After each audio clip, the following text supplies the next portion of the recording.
Oke, terima kasih Dok atas pemaparannya.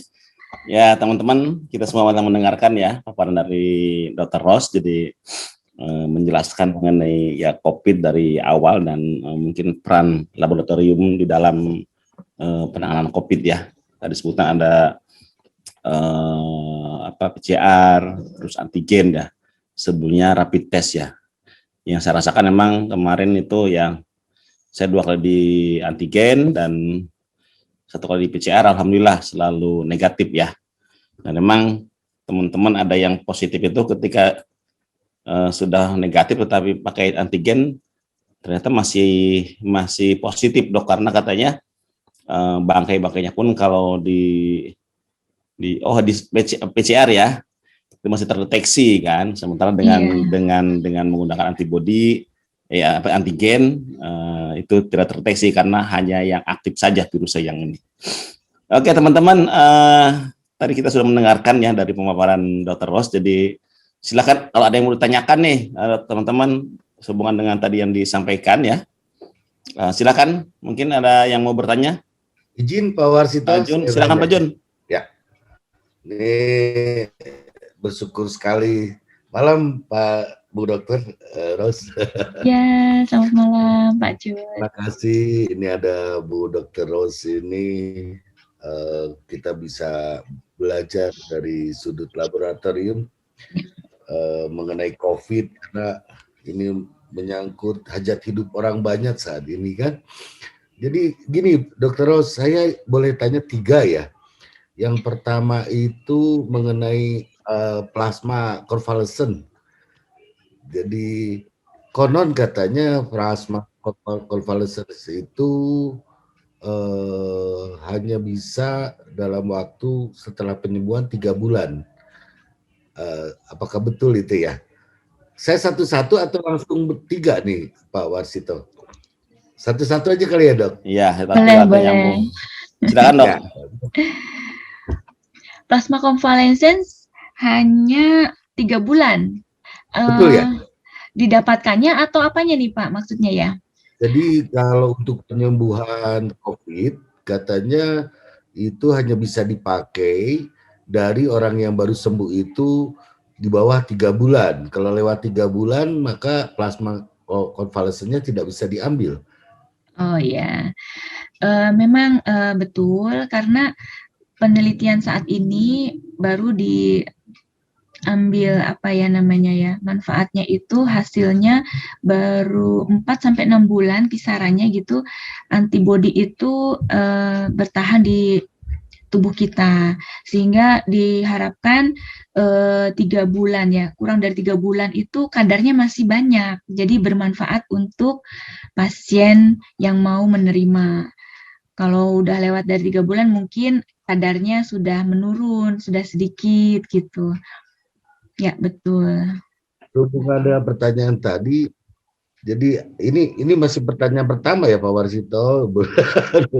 Jadi kalau ketahanan plasma konvalesen itu 3 bulan, berarti lewat dari 3 bulan orang tidak kena lagi ya Dok? Kalau lewatnya dari 3 bulan persis mungkin bervariasi ya. Kalau dia imunnya bagus, kita punya sel memori. Sel memori kita itu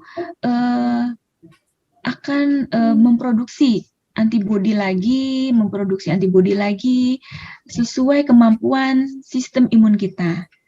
Jadi sebenarnya memang di saat kita mendonorkan plasmanya, jumlah yang ada di dalam sel darah kita itu berkurang. Itu memang ya, karena kan logikanya habis diambil nih, jadi berkurang. Namun secara alamiah ya, sudah kodrat dari Allah ya, kita itu kalau sudah terpapar antigen akan membuat antibodi. Begitupun juga kayak kita habis divaksin ya, terpapar antigen ya, benda asing itu akan membuat suatu antibodi melawan. Nah, itu terekam, termemori. Kita punya sel memorinya. Nah, itu memproduksi. Nah, kemampuan memproduksinya mungkin setiap orang berbeda, tergantung sistem imun kita. Hmm. Jadi, Kalau untuk bisa terkena lagi, tergantung ya seberapa banyak virus yang masuk. Makanya anjurannya kan masih tetap prokes ya Pak Jun ya. ya. Dengan prokes itu kita pakai masker mengurangi jumlah virus yang masuk gitu. Beda ya kalau tanpa masker virus masuknya banyak, dengan sedikit kan kita di saat tubuhnya banyak yang nyerang kan gitu ya, bebannya berat. Jadi ada kasus begini dok, si pasien pertama kena COVID, sembuh, nyatakan negatif. Tapi habis itu beberapa bulan kemudian kena lagi dan meninggal. Ya. Pemikiran saya, kalau convalescence itu dan antibodi itu menurun setelah 3 sampai 6 bulan, berarti orang divaksin juga. Ini pemikiran awam ya dok, saya awam nih dok. Jadi kalau orang divaksin juga lewat dari 6 bulan bisa kena ya dok ya? Bisa kalau misalnya itu ya, sistem imun kita tidak bagus memproduksi antibodinya. Kemudian kadar antibodinya sedikit, di mana kita juga lagi lemah, segala sesuatunya bisa mungkin terjadi lagi. Jadi serba memungkinkan ya dok? Iya. Karena saya baca, sekarang ini kan banyak berita hoax dan mana yang benar tuh bingung kita kan, begitu banyak. Nah, katanya ada virolog menyatakan bahwa antibodi itu justru bisa membuat si virus itu lebih buas, lebih ganas. Iya betul. Itu juga yang sampai ke saya. Sampai juga ke dokter Ros ya. Jadi agak membingungkan memang ya. Iya. Jadi intinya Memang. dari situ kita ambil, kita memang harus membentengi diri dari pertahanan dari serangan itu semaksimal mungkin dengan upaya atau ikhtiar ya dok ya. Iya betul, ya betul. Merupakan sebuah anjuran yang berlaku umum di masyarakat. Oke, terima kasih Dr. Ros. Lalu yang kedua, ada pasien pada saat terkena, kemudian faktor barometer sinyalemennya itu ditentukan dengan CT. CT. Siti. Dari pemeriksaan PCR gitu ya. Siti Maimunah nih. Jadi konon ada yang menetapkan 38, 40, 50 dan mungkin bisa menjelaskan Dr. Ros. Oh iya, CT ya. Dari hasil pemeriksaan PCR ya, itu kompleks ya. Memang macam-macam alat deteksi COVID itu ya, alat PCR ya. Sudah macam-macam jenisnya, mereknya, dia desain gitu. Dia desain beda-beda pabrik sehingga pasti punya perbedaan kemampuan. Apa kita bilang ya, sensitivitas dia mendeteksi ya, kemampuannya gitu. Kemudian dikombin dengan reagennya, apa namanya kalau kita bilang senyawa untuk mereaksikannya itu ya, reagennya ya, itu juga macam-macam lagi itu yang didesain oleh pabrik itu memiliki kemampuan masing-masing. Nah, di saat itu dideteksilah dan dinyatakanlah gitu ya, kalau pakai reagen ini CT-nya 40. Di saat 40 ke atas negatif, 40 kurang positif. Kemudian di saat pakai reagen yang lain, dia memiliki kemampuan CT-nya 45. Ada Pak yang 45. Nah, 45 ke atas negatif, 45 ke bawah positif. Nah, itu sensitif sekali itu berarti itu alatnya ya. Kemudian ada lagi yang sampai rendah sekali. 35 ada, 29 ada, dan sampai yang 17 juga ada. Memang variasi banget dan memang karena banyak yang memproduksi ya, kemudian hasil ujinya menyatakan demikian gitu. Jadi kita gimana memakainya ya. Di saat memakai ini cut off-nya berbeda gitu. CT itu didapatkan itu kan siklus threshold ya.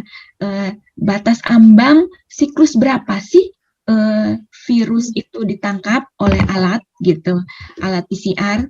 Nah, di saat kita misalnya mendapatkan nilai 37 CT-nya.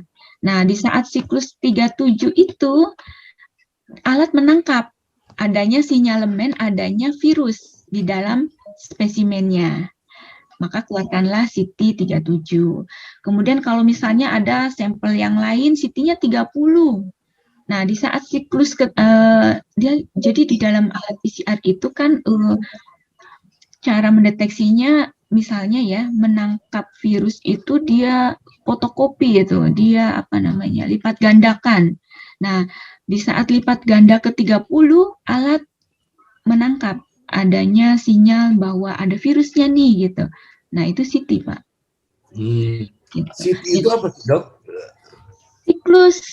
Siklus threshold. Jadi batas ambang siklus lipat ganda keberapa sih alat bisa menangkap. Jadi logikanya gini, kalau di dalam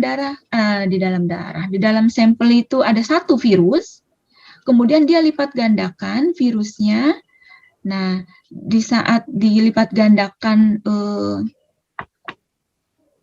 plus keberapa dia memberikan sinyal ke dalam alat itu, oh ada nih si virusnya gitu. Nah, kalau virusnya banyak, dia akan cepat tuh memberikan sinyal untuk menunjukkan ke alat, alat itu bisa nangkep gitu adanya sinyal. Jadi ya memang suatu teknik kompleks ya di dalam alat itu menangkap virus dengan gen target gitu ya. Kemudian gen targetnya diberi seperti sinyal-sinyal gitu kita bilang ya. Supaya bisa ditangkap oleh alat gitu, dideteksi oleh alat. Nah, sinyal ini pada siklus keberapa ya? Jadi kayak apa sih namanya ya? Saya bilang. Susah nyari bahasa yang ini. Di dalam laboratorium iya harus pakai gambar ya. Dengan bahasa awam misalkan CT 40 artinya apa, Dok? Awam saja. Di siklus ke-40 alat itu menangkap 40 apa parameternya? 40 hari, 40 lipat, 40%. Jadi di dalam alat itu kan kayak melakukan penggandaan itu dilipat-lipat. Satu virus ditangkap di dalam alat tuh kayak digodok lah gitu ya. Digodok menjadi 2 kali lipat, menjadi 10 kali, menjadi sekian kali. Nah, di saat berapa kali memberikan sinyal ditangkap oleh alat, nah itu 40 kali berarti CT-nya 40. Oh, 40 kali. Iya. Oke. Dok, ini satu lagi ya. Kita orang awam pusing ini. Pusing sih ya beneran aja. Taunya Siti Maimunah aja. Siti Maimunah. Nama ibuku loh. Oh, maaf.